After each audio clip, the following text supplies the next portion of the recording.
The importance of hunting as a means of social bonding and the display of status is often something downplayed in studies of medieval landscapes and specifically of medieval parks. As this late 15th century Flemish view from the collections of the Borough collection in Glasgow shows, it was something often taking place on quite a grand scale and in a variety of theatres, and often with spectators in tow, as you can see here from the individuals in the boat on the water bodies. It's also something taking place within water as well as on land and within wooded and open areas. In the accompanying talk, I shall look at the influence of hunting on two high status sites in North Yorkshire in the former North Riding, both examples of marginal land to the west and to the east of the A1 in the vicinity of Catterick, Hornby Castle to the west and Kirkby Fleetham Castle to the east, both of which have connections with the Counts of Brittany at various times, and both of which where fieldwork has been undertaken in the very recent past.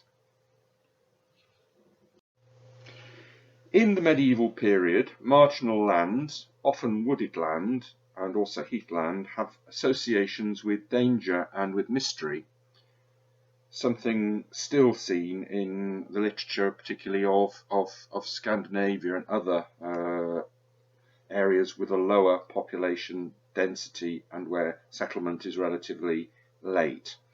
Here is a stylized wild boar from formerly in Jervo Abbey and presently at St Andrew's Church, Aysgarth, dating from the late 15th century. Notice its very prominent and outsized tusks to emphasize its beastly character.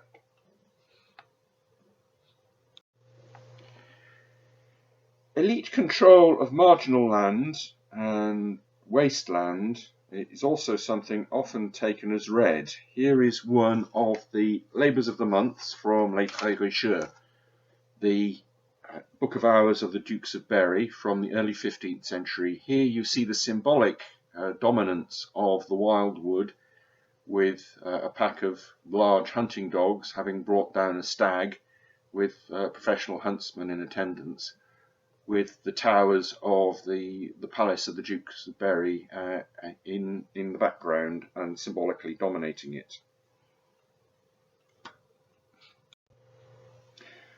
The area to either side, to west and east of the A1 north of Bedale, is characterised by patches of quite fertile arable land, but more commonly it is also characterised by areas of marshland and small areas of woodland associated with gravel deposits that have recently been worked.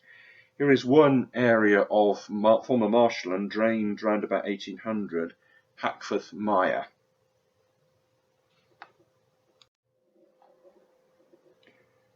A number of surrounding settlements in the wider area are characterised by very large and village greens with a pattern of dispersed settlement, as here at Kirkby Fleetham, with much recent modern infilling. These very large village greens are commonly associated with areas of heathland and wasteland, further east in Rydale and more widely down in Suffolk, associated with areas of waste and also of wild wood and marginal land.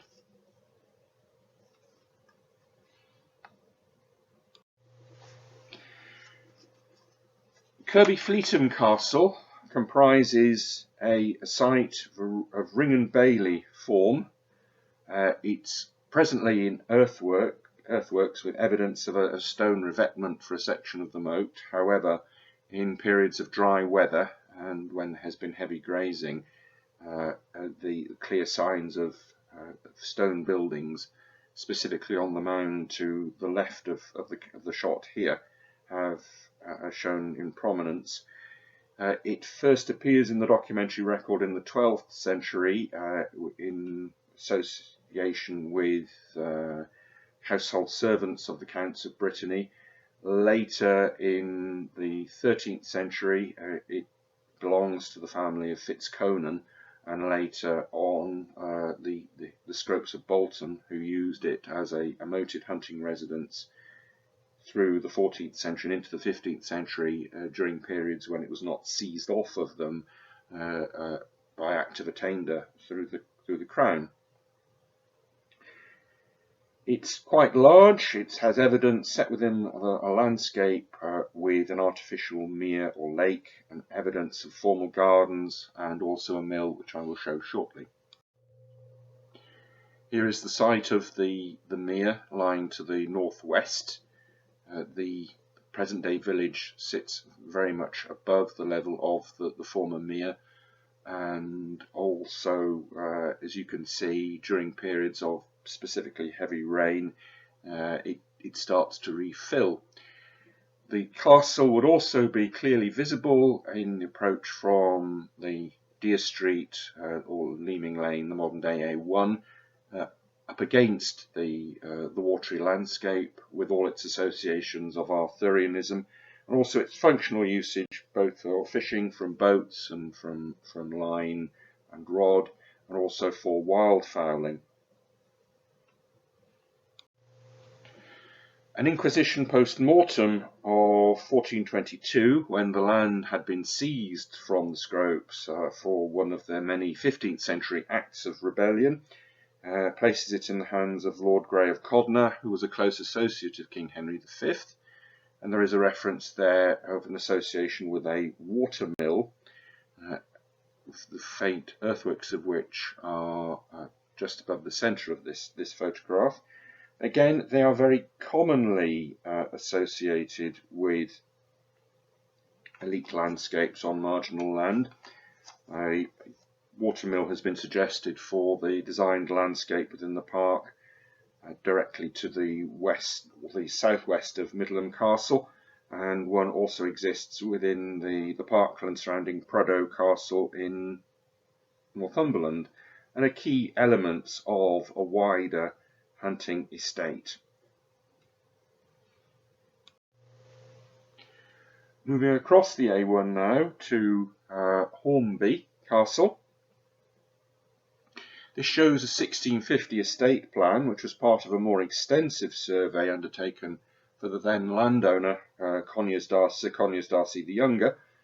It shows tantalising evidence of the medieval designed landscape, which is first referred to in a charter of Duke Stephen of Brittany for 1115, granting extensive rights within the hunting park to St Mary's Abbey, York, including the right to take fish from the Great Mere, which sits at the left-hand side of the plan, from the fish pond, which is roughly in the centre or on the site of the later Capability Brown Lake, and also to take fish from the moat surrounding the Duke's house adjacent to the church, which lies within the wooded area at the top and to the left hand side of the castle towards the top of the plan.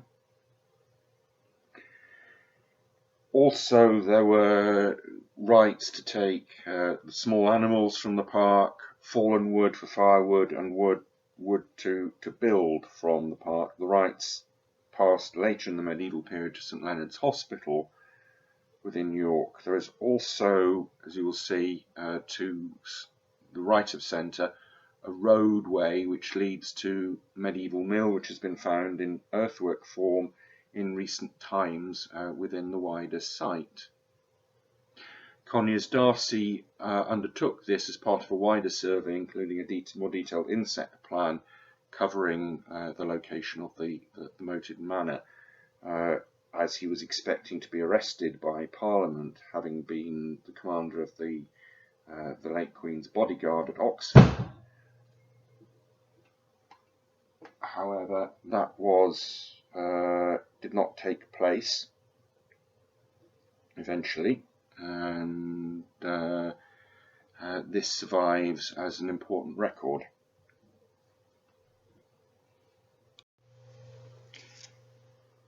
Evidence has come from archaeological fieldwork at Hornby of extensive use of the adjacent mere for fishing in the form of stone fishing weights for float and line, fishing and lead pendulum or bell weights associated with fishing from boats in nets, which would have taken place on the mere. To the southwest of the mere, there is a stone revetted island, which it could be suggested was a fishing stance. It commands good views of the mere, at least if not used as a specific fishing stance, it would be a good site for spectators looking at activities taking place on the mere, and also within the wider park to the west and also to the south. It's also important to bear in mind that the medieval approach to Hornby wasn't, as it is today, from the east and from the A1 in the manner that is designed by Capability Brown, but from the west, and it would be seen against the context of the wider watery landscape.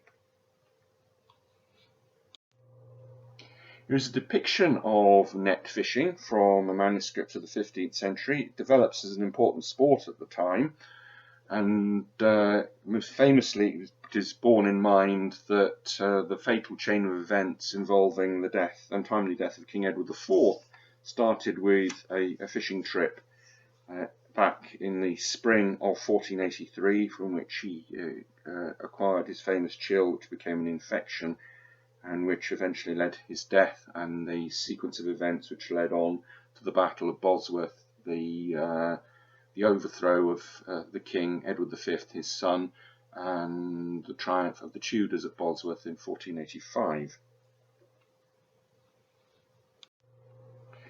Another part of the kit of parts, which is the medieval hunting designed landscape, is the rabbit warren, again commonly associated with sandy heathland marginal landscapes, the big industrial scale warrens of Suffolk and North the Breckland around Thetford, both in the medieval and in the early post-medieval period, are well known. Here is an illustration from the Luttrell Psalter showing the rabbit warren of the early 14th century. Rabbits were quite a versatile species to hunt, both on foot with hounds, with hawks, and it could be hunted by ladies armed with crossbows.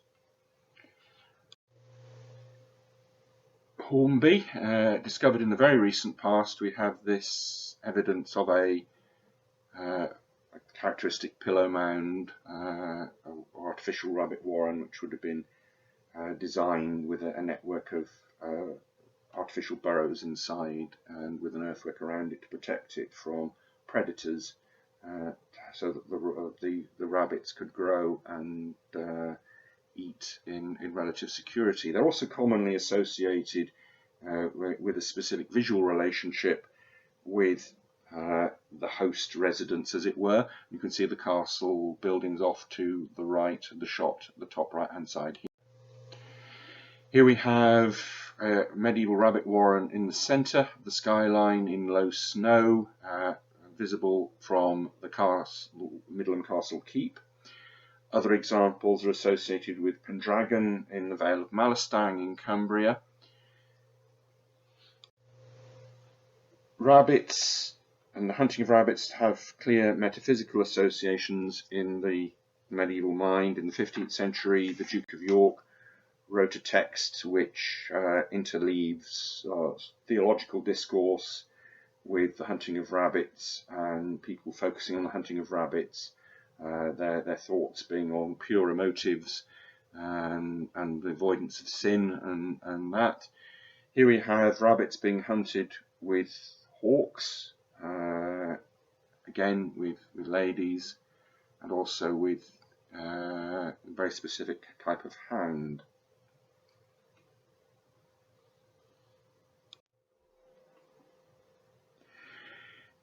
Here we have the skull of a mastiff type dog. You had to have the right, as you had to have the right hawk to catch the right prey, you also had to have the right type of hunting dog. Here is the skull of a mastiff type hunting dog, one of 7 recently recovered from the site of the medieval moat at Hornby. Something powerful enough and illustrated earlier that would have brought down a deer. They were believed to have been killed and dumped in the moat at the time that the hunting lodge was destroyed in the early part of the Wars of the Roses, and are clearly physically very different to the pet or lapdog that were also found at the site within the remains of the former buildings.